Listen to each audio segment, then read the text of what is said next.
You're here to make a significant announcement. I've registered as an Arizona independent. I know some people might be a little bit surprised by this, but actually I think it makes a lot of sense. You know, a growing number of Arizonans and people like me just don't feel like we fit neatly into one party's box or the other. And so, like many across the state and the nation, I've decided to leave that partisan process and really just focus on the work that I think matters to Arizona and to our country, which is solving problems and getting things done. How does leaving the party change how you do your job? Well, I don't think anything will change about how I do my job. What I think is important about this decision and this move is that I'll be able to show up to work every day as an independent and not be, stuck into one party's demands of following without thinking. Krysten Sinema, senator from Arizona, has decided and has announced, has gone an exclusive interview with Jake Tapper of CNN to tell everyone that she is going independent. I'm registered as independent. Hey, you guys, I'm gonna be an independent. It might be surprising to hear this, Jake, but I'm gonna be an independent. It's not surprising to hear, actually, Krysten, because this is what people were considering was probably gonna happen. And also, just you might as well slap the different tag by the back of your name, considering the amount of things that she's done for Republicans and under the name of a centrist Democrat. Some of those things that she said just in that first clip. She's looking to solve problems for the people and getting things done. That's why she's switching parties, or just going independent, I'm sorry. Not yet, just going independent. So to solve problems and get things done, does that mean that's generally not what politicians are trying to do? You might as well continue taking the lid off. Who's not trying to get things done or solve problems? Just say it, right? Or is it that she's trying to carve herself out as this other person that's in this spotlight moment in the Senate, because she knows how much she's been alienated amongst the Democratic Party, considering she's blocked many of the things that the Biden agenda was looking to do after he was in office, made those promises, but it's not a one-off thing. It's not just from the executive. We know this, but a lot of times we ignore it. But considering that whole thing about the balance of power and how Raphael Warnock just defeated Herschel Walker in that runoff election there, or that recounted election out in Georgia, the question then comes up next is that why you're doing this? Jake Tapper asked her. So ever since Senator Warnock was reelected earlier this week, the balance of power right now is 51 Democrats, or 51 votes for the Democratic Party. That includes 2 independents, Angus, King of Maine, and Bernie Sanders of Vermont. But that's 51-49. What you're doing today doesn't change that. It's still basically going to be 51-49. Well, I know you have to ask that question, Jake. Yeah. But that's kind of a DC thing to worry about. What I'm really focused on is just making sure that I'm doing what I think comports with my values and the values of Arizonans. So when I come to work each day, it'll be the same. I'm gonna still come to work and hopefully serve on the same committees I've been serving on and continue to work well with my colleagues of both political parties. And I'm not really spending much time worrying about what the mechanics look like for Washington, DC. And to be honest, Jake, I don't think anyone in Arizona is caring about that either. Those wonderful people in Arizona, they're the only ones in the entire country that want the political system to move. Normally would like for the Senate to work. Every time any of these politicians talk about their state, it's like, my state of Mississippi is the one who thinks this way. My state of California thinks another way. And as a matter of fact, they're the only ones who think like democracy should work. Whatever it is, it's just if you guys see these clips coming through, there's this political drippingness that's happening. It's just a drip of politics, and it's a Mike Pence energy. Mike Pence, every time he speaks, he's not really talking to a human or like a human. It's like, well, Jake, considering the balance of power doesn't matter to anyone in the country, then I'm gonna say that my state is the one who thinks it's the best. Who cares? Who cares?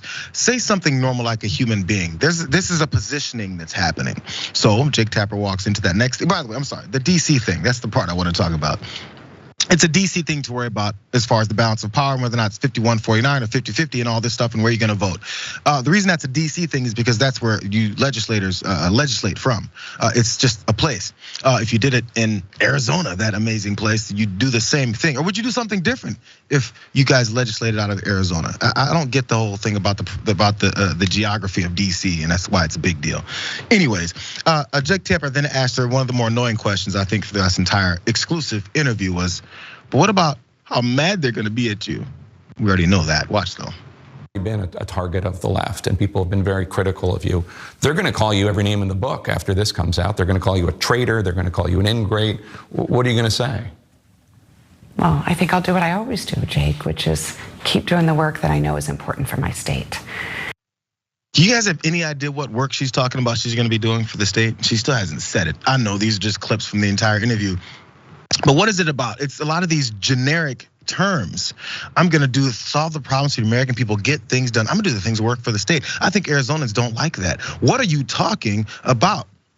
This is political positioning. There's some that have speculated, considering how much many folks in the Democratic Party, considering she got censured for how she was blocking voting rights legislation, along with Joe Manchin, to try and make sure that the filibuster, that altar that we pray to, absolutely does not get touched. No matter what, no matter how much she agrees with those policies. So what will change? She said 3 times, nothing will change. I'm gonna get called names, but I'm still gonna do what I'm gonna do. This sounds like someone who says they're above it all, and therefore they should take that next step. What is that next step? We don't know.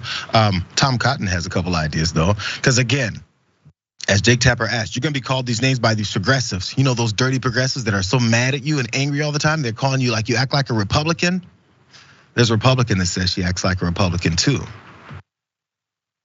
So what's your gut tell you this morning about Krysten Sinema saying so long to the Democratic Party? Well, it's a reflection on the Democratic Party and just how extreme and left-wing it's become in recent years. They've essentially drummed Krysten Sinema out of their party. Look, we don't agree on many issues, but I've told her over the last few years that if she wanted to dip a toe in the Republican Party's pool, we'd be happy to have her jump in with us as well. I don't know. I haven't talked to her this morning since this news has been breaking. I knew this was something that might happen, but I would just tell her that if she wants to come over and join us, we'd be happy to welcome her into our party. I want you guys to think about that, because they reveal more than I think they realize, because he's having fun. Tom Cotton says, I don't agree with Krysten Sinema on much of anything. But I did tell her if she wants to do more than just dip her toe in the Republican Party, she can dive all the way in. So why the hell would you want someone that you agree with on nothing to join your party, to vote with you? Wouldn't she still vote against you if you agree with her on nothing? Would she not sabotage many of the things that you'd like to get done if she agrees with you on nothing? Which you started this whole statement by saying, I don't agree with her on anything, but I would love to have her join the Republican Party. To then do what? Joining the Republican Party, because as we said off the top, Krysten Sinema said, I'm done with this partisanship. I'm done with being beholden to having to vote one way or another. I'm gonna be an independent because that's what Arizonans want. So why is Tom Cotton saying he'd be happy for you to join the party to then vote how? Against his policies, against his thought processes? Do you really think that's what Tom Cotton wants? Or is Tom Cotton thinking, hey, we got someone that's gonna vote our way? Do you guys really believe that Republicans are thinking, oh, it's a lovely thing. I hope Krysten Sinema continues to vote Democratic, votes the way of the Democratic Party generally does? Or do they think that she's gonna come their direction? They said it out loud. It has nothing to do with your beliefs, your principles, your thoughts. It has to do with which party you're affiliating yourself with, which again, the sweet spot to be in as this kind of independent is one that says, I'm still caucusing with these Democrats. I'm still thinking these ways. I just don't vote that way on the most important issues. That's what we're looking at.